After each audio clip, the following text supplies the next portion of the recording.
Alright, before we get into this review, if the quality seems a little bit different, that's because I am using my vlogging camera, because my DSLR, the camera that I use, because, I decided to use that camera for a vlog instead of this one at Universal Studios, and now it technically won't turn on. I have no clue what's going on with it. I don't know, but it will not turn on. It's like broke. It won't, no matter what I do. If I have a fully charged battery, it will not turn on.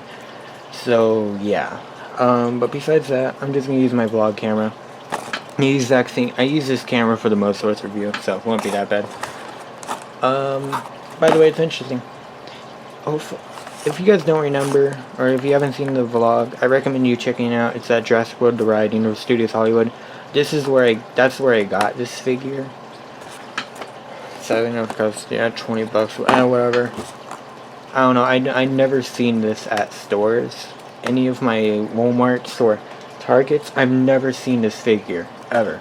Yeah, I've seen it on the internet, but, God, I've seen it on the internet, but I've never seen it, like, in person, ever. No matter what, I can never find this figure, so that was, like, the only time I could ever find it. The last one, too, it was only, like, one of these. And it was, like, hidden, too, so I don't know. Besides that, here it is. It's a pretty interesting figure. It reminds me of, like, fireworks in the night sky. It's almost like nocturnal. So it's pretty interesting. Dino Arrivals. Side of the package, Dino Arrivals. The back. Got a spring water. These. Jurassic World. Same old. And yeah, let's get into the package. Let's get into the fig. Alright, so here we are. This is actually a really neat looking figure. Before I get into the figure, I always forget to do these. I'm going to do this one first. But, here's the card. Which, really neat looking, actually. I really like it, actually. Here's the card. Now onto the figure. I actually really like this figure, I must admit. It's probably one of my favorite. It's got to be one of my favorite Mattel figures, actually. I really like this one. And to be honest, I think it's like a lot more better than the original.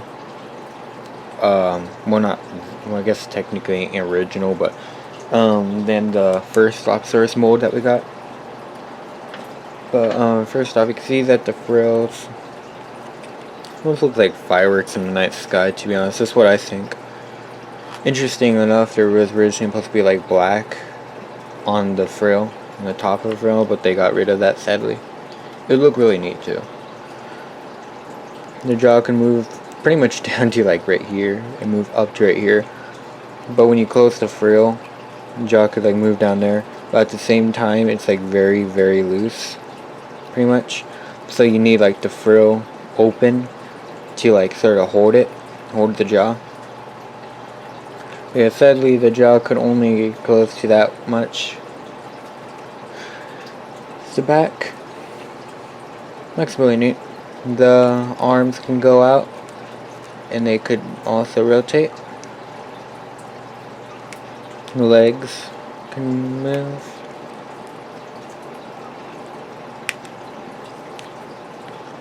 It's not really into like a walking position, which I really like.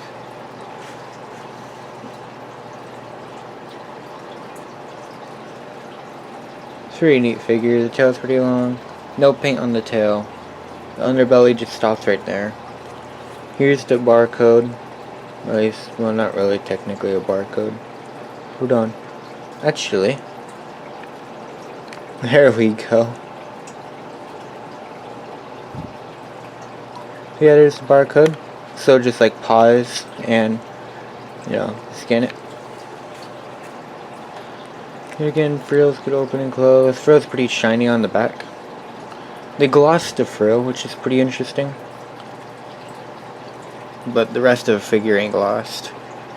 I don't think the claws are glossed. Nothing's glossed. The hands are different. So yeah. And also you got like the squeaky thing. Basically a squeaky toy if you think about it. How about you guys? That's what I think. And I guess technically got real feel on the belly, I guess.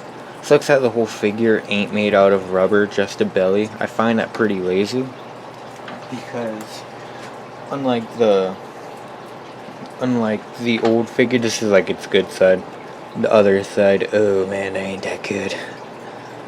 Yeah, you can see the other side, the eye's not good whatsoever.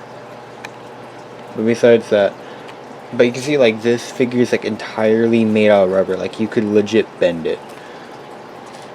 You know. But yeah, it's like all rubber except for the hands, the arms and the legs. And the tongue, because, so the water could be out. Yeah, tongue and throat. But yeah, it's all rubber.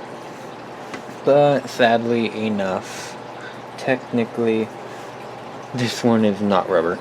Well, only the belly. So yeah, I don't know why I really like doing that. So yeah. But besides that, so yeah, let's get the original. Alright, I guess I'm just gonna refer to it as the original. So you can see here, on this one the frill's like going, I guess, inwards, I guess. But on here the frill's perfectly straight. I really like that. You can see it got new hands, or arms, new arm sculpt. The arms could go out on this one, the arms cannot go out on the old one. The legs are basically the same, but they're like reformed. Exactly on the other side too. Yeah, no, I drew a JP logo, I don't know why. The tail is a lot more longer, which I really like. I really appreciate the fact that. And also, speaking of longer and all that, you can see that this Dilophosaurus is a lot more bigger than this one, which I'm really glad about, because this one is just way too small. And I could get it that in the first film, all we see is like a juvenile Dilophosaurus, and the hologram is as well a juvenile, but it's a much more older juvenile. But which I understand, so they don't really technically know how big a fully grown Jurassic Park Dilophosaurus would be. But at the same time, it just sucks to constantly see a smaller Dilophosaurus. I don't know. I just prefer a bigger one. So we did get a bigger one. I like it. But yeah, the frill's the exact same sculpt. It's just this one's a lot more flat. And this one, the mouth is softer plastic, pretty much. This one is hard plastic. Which I really appreciate. This one looks like a watermelon. But yeah, there's barely any paint on this one. There's a lot of paint on this one. But if you're thinking about getting a Dilophosaurus figure, I recommend either getting this one, or just plain out getting an old one, honestly. This one is the original. I really prefer, I think this is the best Dilophosaurus, but actually speaking Mattel wise, I'd probably go with this one. So yeah. Really neat figure. Honestly, I know you guys might be thinking oh hey, why the heck did you get this thing at Universal Studios for a little bit more money when you could easily find it at Walmart? Only thing is, here's the thing. I can't find this at any of my Walmarts. Okay, sorry about that. Plus I got a cup of water. But yeah, I can't find any of these figures at my Walmart. I never seen this figure in real life before. The only time when I've ever seen this was on the internet. But yeah, because where I live, apparently we don't really get any of the newer figures. Well, yeah, we do, but we get them really late. When everybody already made them and made videos on them and they're not really that new anymore, then that's when we get them. So, that's why, I decided to pick this guy up while I saw him at Universal Studios, because I never really see these guys before, ever, in real life, in any of my stores. So, yeah. Plus, this was the last one anyways. But yeah, personally I think this was worth a little bit more money. Especially the fact that it's pretty much a squeaky toy. Pretty much. Oh yeah, by the way, this is one thing that I sort of encountered. Basically, the more you squeak it, I guess, you can see the more space gets put between the rubber and the plastic. So what I usually do is I just like grab the rubber, I pull it up, and boom, there you go. No more spacing. So yeah, that's what I do. Hey, so far as I got. Really neat figure. It's weird how I know it's like they couldn't really do this on the actual figure itself, but they put the hole all the way up towards the upper jaw, which I don't understand. They should have just put it down there, but did you know that but here's a fun fact. In the original Jurassic Park movie, the venom actually came out under the tongue, like right about there. That's where the venom came out, but I completely understand why they had the venom coming out of his throat. By the way, yes, I did try getting the venom from this guy and putting inside him. It will not work, it's too big. The venom. But yeah, I mean, all the Dilophosaurus got throats, don't they? But yeah, I know this is what you guys been waiting for. Straight out of water, because, you know, gotta have water. So let me just, yeah. So, I believe, like, I'm just gonna do what I did with this one, where you, like, squeeze it. When you put it in there, you squeeze, and you, like, let it suck up like a vacuum. I'm just gonna do the exact same thing. So, yeah. A little big, but hold on.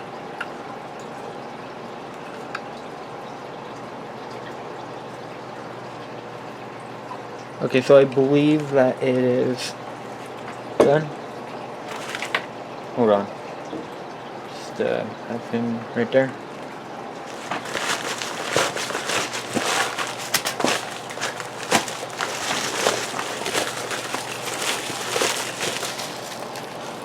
I don't really want it like getting on my computer. So what I'm gonna do is I'm gonna have a little circuit thing. So 3, 2, 1, let's go.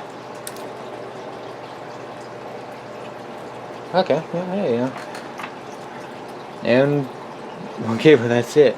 And there you go. I don't really think you guys caught that on camera, huh? Wasn't really that impressive, honestly. Like, let me try zooming in. Let me try actually, like, turning off some lights.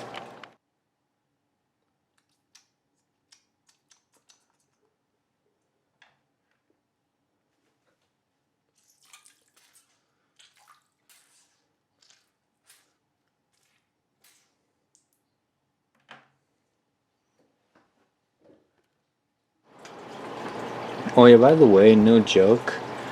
With this guy, I used to always get like a glass. Instead of using water, I get like a little cup of, I get a cup, I pour some soda into it, and that's what I use for the liquid, because the soda is like much more of like a blackish color.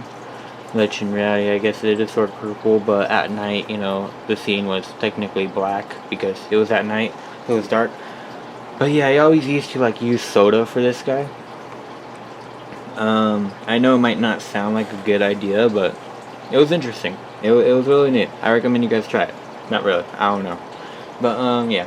But by the way, one major concern, mine doesn't really have any that I believe, which is good because it seems perfectly fine. But you gotta be careful with, like, mold with these. You gotta always dry them off and make sure there's no water. That's what you gotta be really careful about, is the mold. So, yeah. But real quick, I was trying to do size comparisons. So here, obviously, you know, you got size comparisons with these guys. Obviously, I guess. So yeah. Now let's get some size comparisons to some other things. So here it is compared to a Canoraptor. I know I'm probably the only person that still compares these to like Canor products, but for the heck of it, let me actually open up the frill. There we go.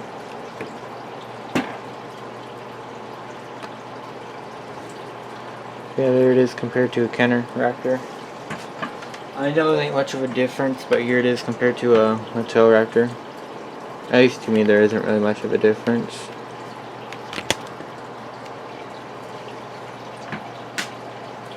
Here it is compared to a Kenner human. And here it is compared to a Mattel human. So yeah, personally I totally recommend picking up this figure. But yet again, my favorite dinosaur is the Dilophosaurus anyway, so. But yeah, I recommend picking this figure up. Really neat. Yeah, if you want like a if you want like a Dilophosaurus that like shoots out water, then I would totally recommend getting this guy, because this guy has a lot more force with it and a lot more storage, because the entire body can be filled up with water, unlike this where it's only this little rubber sack only gets filled up with water. But yeah, like this guy, water gets inside, because you know, you could see the water gets inside the tail, it gets all up inside here. It's basically an entire storage container. I don't know. Unlike here, it's only like this little sack. So there is a lot more water in this guy, and it has a lot more power, because you're basically squeezing the entire body, whereas this, where you're only squeezing the sack. But yeah, personally I recommend getting that guy. But this guy is really neat. Looks like Nocturnal. Reminds me of the Chaos Effect Night Hunter series Dilophosaurus, which you guys probably seen in my comparison video. But yeah, don't know what to say, but here it is. Hope you guys remember to like, comment, subscribe, and see y'all next time. Goodbye. Have a wonderful day.